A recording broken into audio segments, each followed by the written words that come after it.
Good morning बच्चों, कैसे हैं आप सब। बच्चों, तुम लोगों को मालूम है कि प्रत्येक जीवधारी और पेड़ पौधों को जीवित रहने के लिए श्वसन की आवश्यकता होती है। श्वसन, प्रत्येक जीवधारियों या पेड़ पौधे श्वसन में ऑक्सीजन लेता है और कार्बन डाइऑक्साइड छोड़ता है। श्वसन, और ये पूरी प्रक्रिया को कहते हैं श्वसन। ऑक्सीजन को लेना और कार्बन डाइऑक्साइड को छोड़ना, इस पूरी प्रक्रिया को श्वसन कहते हैं। अच्छा, तुम लोग को मालूम है श्वसन में ऑक्सीजन को अंदर लेने को कहते हैं इंस्पिरेशन, या हिंदी में कहते हैं अंतः श्वसन। हिंदी में क्या कहते हैं? अंतः श्वसन। अब ये अंतः श्वसन में हम लोग ऑक्सीजन लेते हैं और सांस को बाहर निकालने में हम लोग कौन सी गैस छोड़ते हैं? Carbon dioxide. कार्बन डाइऑक्साइड छोड़ते हैं और ये सांस को बाहर निकालने को हिंदी में कहते हैं उच्छ्वसन, या इंग्लिश में कहते हैं एक्सपिरेशन। क्या कहते हैं? एक्सपिरेशन। तो सांस को अंदर लेना और बाहर निकालना, पूरी प्रक्रिया को कहते हैं श्वसन।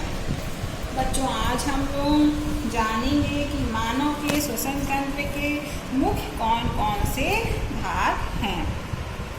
तो जानते हो बच्चों कि हमारे श्वसन तंत्र में नासाद्वार, नासागुहा, ग्रसनी, श्वास नली, फेफड़े और डायफ्राम मुख्य भाग हैं। कौन कौन से मुख्य भाग हैं? एक बार दोबारा मेरे साथ बोलो। नासाद्वार, नासागुहा, ग्रसनी, श्वास नली, फेफड़े और डायफ्राम। अच्छा बच्चों, तुम लोग को जानते हो कि जब हम लोग सांस लेते हैं तो ये सांस जो होती है, ऑक्सीजन जो होती है, हमारे फेफड़ों में जाती है। कहाँ जाती है? फेफड़ों में। तो जब हम लोग सांस अंदर खींचेंगे, देखो, तो जब हम लोग सांस अंदर लेते हैं तो हमारे फेफड़े फूल जाते हैं। तो हमारे फेफड़े फूल जाते हैं। और जब सांस बाहर निकालते हैं, देखो ये बाहर निकालेंगे तो हमारे फेफड़े पिचक जाते हैं। तो जब हम लोग सांस अंदर लेते हैं तो हमारे फेफड़े फूल जाते हैं, तो उसको ज़्यादा जगह चाहिए होती है। तो हमारा डायफ्राम, तो ये चित्र देखो सब बच्चों, ये चित्र देखो,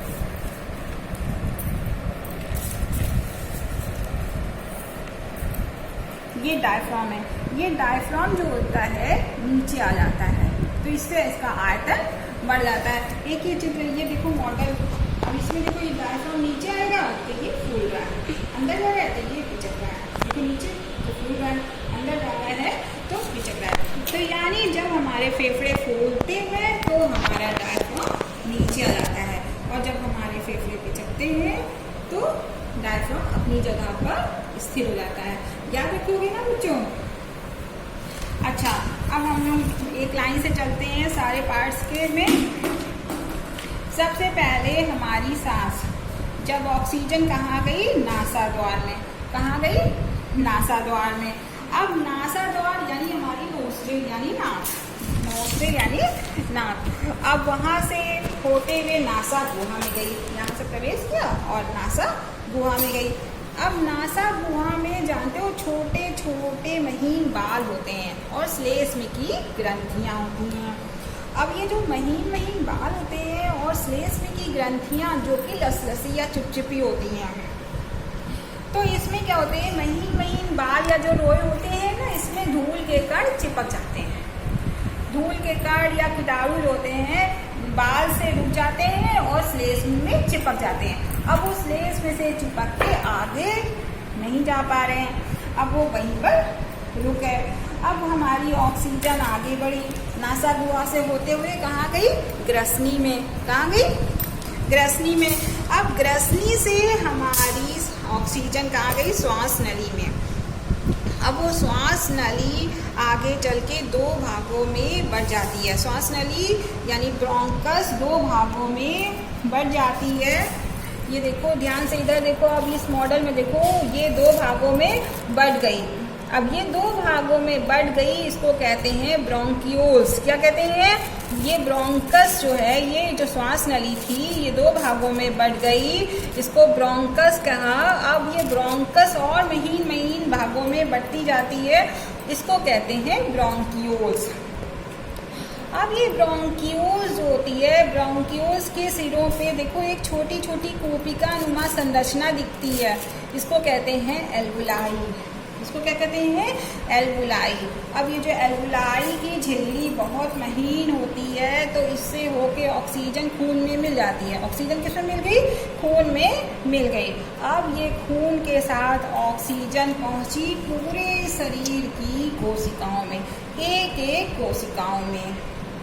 अब एक एक कोशिका में ऑक्सीजन पहुंचा और साथ में खून में ही मिलके खाने का रस पहुंचा, बचा हुआ खाने का रस पहुंचा। अब इसने ऑक्सीजन का क्या काम हुआ? ऑक्सीजन ने खाने को ब्रेक किया। ऑक्सीजन का क्या काम है? प्रत्येक कोशिका में खाने को ब्रेक किया। अब इस खाने को ब्रेक होने से क्या हुआ? खाना तो ब्रेक हुआ, साथ में जब खाना ब्रेक हुआ तो एनर्जी प्रोड्यूस हुई। क्या प्रोड्यूस हुआ? एनर्जी। अब इस एनर्जी प्रोड्यूस हुई, साथ में कार्बन डाइऑक्साइड रिलीज हुई, साथ में कार्बन डाइऑक्साइड रिलीज हुई। अब ये जो कार्बन डाइऑक्साइड खून में मिलके वापस फेफड़ों से होते हुए बाहर निकल जाती है और जो एनर्जी हमारे कोशिका के एटीपी में संचित हो गई। एनर्जी कहाँ संचित हो गई? एटीपी में संचित हो गई। इस तरह हमारा पूरा रिस्पायरेटरी सिस्टम या श्वसन तंत्र काम करता है। बच्चों, आशा करती हूँ कि तुम लोगों को समझ में आया होगा। कम से कम 3 बार इस वीडियो को जरूर देखना और कमेंट्स बॉक्स में कमेंट्स करना, लाइक और शेयर भी जरूर करना। धन्यवाद।